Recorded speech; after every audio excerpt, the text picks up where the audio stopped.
বিদায় বেলায় একদম অনুষ্ঠান জানে যে বিষয়ে অনুষ্ঠান সেই অনুষ্ঠানকে অবলম্বন করে আমি কবিতাগুলো পাঠ করছি।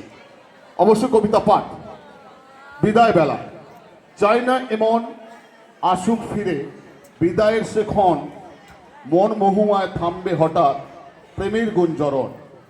চাই না এমন তানপুরাটা হারিয়ে ফেলুক সুর, সুরের পাখি বেসুর হয়ে উড়ুক বহুদূর।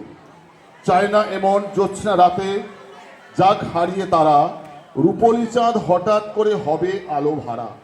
চায় না এমন স্রোতস্বিনী হারাবে তার বিনা, ঝর্ণাদার হঠাৎ করে হবে ছন্দহীনা। চায় না এমন ফুলগুলি সব ঝরুক অভিমানে, বিলোক নাম সুরভি আর বলুক কানে কানে। তবু কেন এমনে আজ বড়ই ব্যথা হয়, সুর পাখিটা বারে বারে শূন্য শূন্য পানে চায়। এক পৃথিবী ভালোবাসা মুক্তি করে ভার, অশ্রু সজল চোখে বলে হাসবো না তো আর। কেন এমন বলো না ওরে নিথুর বিদায় বেলায়, তোর আঘাতে ফিকে হলো আমার রঙের মেলা। নমস্কার, ধন্যবাদ।